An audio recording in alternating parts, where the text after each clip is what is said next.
Europe 1. Jean-Marc Morandini pour le Grand Direct des médias. Et le fait média du jour, c'est donc le CRIF, le Conseil représentatif des institutions juives de France, qui va interpeller aujourd'hui le chef de l'État sur un geste qui est fait par Dieudonné, désormais par ce que l'on pourrait appeler les disciples de Dieudonné. Il s'agit de ce fameux geste de la quenelle. On vous en a déjà parlé dans cette émission, mais là, c'est vrai que le CRIF, visiblement, s'inquiète de la propagation de ce geste. Avec nous pour en parler, Bastien Millot. Bonjour Bastien. Bonjour Jean-Marc.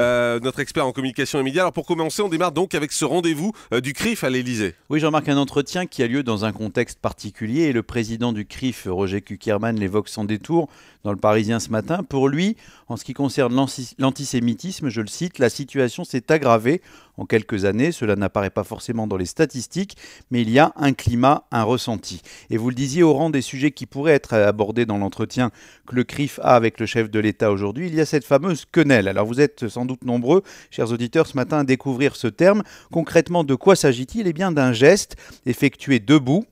L'un des bras est tendu vers le bas, l'autre main est placée sur l'épaule opposée. En gros, pour certains, c'est une sorte de salut nazi inversé, pour d'autres, un bras d'honneur au système. Et ce qui suscite la controverse, c'est que ce geste a été popularisé par Dieudonné, qu'il a créé sur scène en 2005 et qui lui a donné une signification politique en 2009, lorsqu'il avait monté pour les élections européennes une liste antisioniste. Il figurait, Jean-Marc, en effet, sur l'affiche de cette liste, en effectuant cette quenelle. Depuis, le geste très controversé est devenu un véritable phénomène.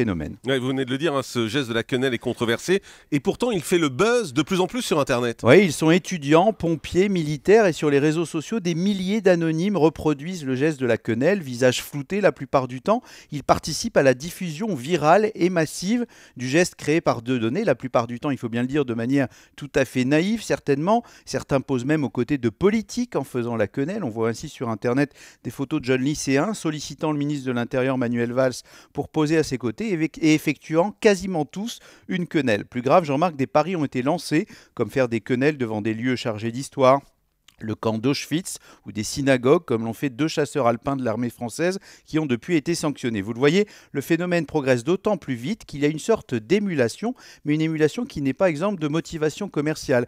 Le terme quenelle a été en effet déposé à l'INPI, l'Institut de la propriété industrielle. 2 marques ont été inscrites par la société Les Productions de la Plume. Et qui se cache derrière cette société ? Eh bien, Noémie Montagne, l'épouse de Dieudonné.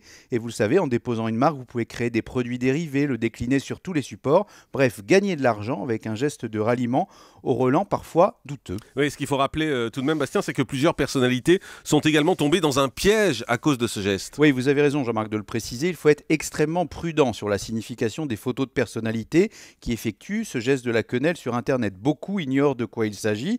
C'est le cas, par exemple, du présentateur du Petit Journal de Canal+, Yann Barthès, qui a précisé l'avoir effectué sans en connaître la signification à la demande de fans. C'était juste après qu'un spectateur du public de l'émission ait effectué le geste à plusieurs reprises. On trouve également des photos de Tony Parker, le basketteur, du footballeur Mamadou Sakho ou du judoka Teddy Riner en train d'effectuer ce geste. Ce qui est sûr, c'est qu'avec des vidéos visionné plusieurs centaines de milliers de fois et un geste répété sans qu'on en connaisse la signification d'origine et les arrière-pensées, il y a de quoi interpeller les pouvoirs publics. Ce qu'on peut ce matin surtout, c'est faire comprendre aux plus jeunes qu'un acte a priori potache peut être récupéré pour des raisons beaucoup plus discutables. Merci beaucoup Bastien Millot avec donc ce rendez-vous aujourd'hui du Conseil représentatif des institutions juives de France à l'Élysée pour parler du racisme globalement, mais également pour revenir sur ce geste. Merci d'avoir été avec nous.